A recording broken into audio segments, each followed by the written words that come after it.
ചെയ്യേണ്ടത്? ഇങ്ങനെ ഒരു പേപ്പർ സമചതുര പേപ്പർ എന്നിട്ട് ക്രോസ് ചെയ്യണം. ക്രോസ് ചെയ്യും. ഓക്കെ, ശരി. ഇങ്ങനെ ക്രോസ് എല്ലാരും ക്രോസ് ചെയ്യണേ. ആദ്യം ക്രോസ് ചെയ്യും. 8 എണ്ണം ഉണ്ടല്ലോ ആരാ നോക്കി എണ്ണ്. പിന്നെ അടുത്തത് ഇത് അങ്ങോട്ടും ഇങ്ങോട്ടും ക്രോസ് ചെയ്യുന്ന 2 സ്ഥലത്തും വേണം അല്ലേ? മൊത്തം ക്രോസ് ചെയ്യണം, പ്ലസ് ചെയ്യണം, പ്ലസ് ചെയ്യും. ക്രോസ് ചെയ്യണം, പിന്നെ പ്ലസ് ചെയ്യണം.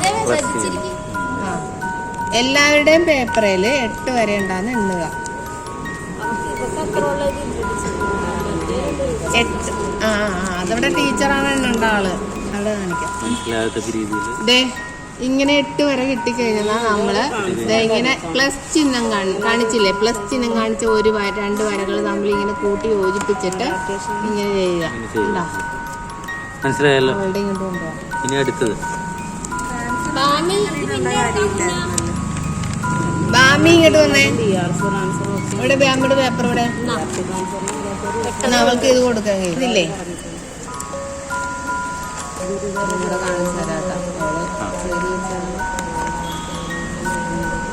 വെച്ച് പേപ്പറായത് കാരണം റെഡിയായിട്ടില്ല കേട്ടോ. ഞാൻ ഈ ക്രോസ് നന്നായിട്ട് ഒന്നുകൂടി 2 വരും ായിട്ട് ഇങ്ങനെ പ്രസ് ചെയ്ത് വേണം വരയിടാനായിട്ട്. നമ്മൾ നഖമൊക്കെ വെച്ചിട്ട് ഇച്ചിരി കറക്റ്റ് ചെയ്യണം. ക്ലിയർ ആക്കിയിട്ട് വേണം. അതിന് ശേഷമാണ് നമ്മൾ ഇങ്ങനെ 2 പ്ലസ് ചിഹ്നങ്ങളുടെ വരകൾ തമ്മിൽ യോജിപ്പിച്ച് ഇങ്ങനെ എടുക്കുന്നത്.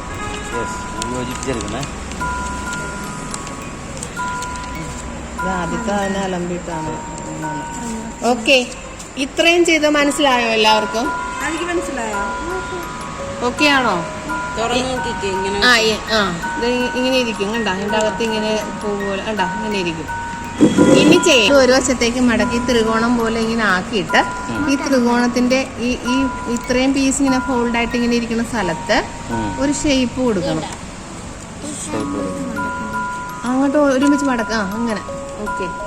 അത് തിരിച്ച് മടക്കിക്കും. എന്നിട്ട് നമ്മൾ ഇവിടെ ഇല്ലേ ഈ കൂർത്തിരിക്കണില്ലേ?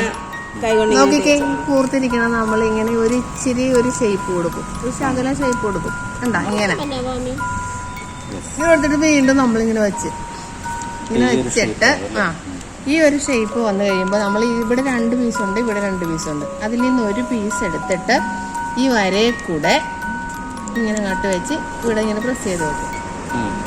അതേപോലെ നമ്മൾ ഇവിടെയും ഇങ്ങനെ എടുത്തിട്ട് പ്രസ് ചെയ്ത് വെക്കും. കണ്ടോ? ഇങ്ങനെ കിട്ടിക്കഴിഞ്ഞതിന് ശേഷം ഇവിടെയൊക്കെ ഉണ്ടാവും കുറേ ഫോൾഡായിട്ട് നിൽക്കുന്ന ഒരു പീസ്. ആ പീസ് എടുത്തിട്ട് ഇവിടെ കൊണ്ടുവരും.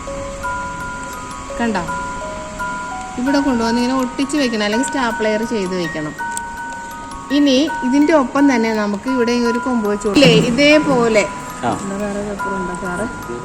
ഇതേപോലെ വെട്ടിയെടുക്കണം. ഇങ്ങനെ വെട്ടിയെടുത്തിട്ടാണ് നമ്മള് ഇത് കണ്ടോ ഇതിനൊക്കെ ഇങ്ങനെ ഇത് കൊടുക്കുന്നത്, കൊമ്പ് വെച്ച് കൊടുക്കും. കണ്ടോ എത്ര ഭംഗിയുള്ള ബട്ടർഫ്ലൈ ആണല്ലേ ഇത്. ഇനിയിപ്പോ ഇതിന് നമുക്ക് ഇവിടെയൊക്കെ ഡിസൈൻ ഒട്ടിക്കണം. ഓരോ ഡിസൈൻ വരയ്ക്കുകയോ ഒട്ടിക്കുകയൊക്കെ ചെയ്യണം. അപ്പൊ അതിനുശേഷം നമുക്ക് അങ്ങനെ ചെയ്യാം കേട്ടോ. കിട്ടും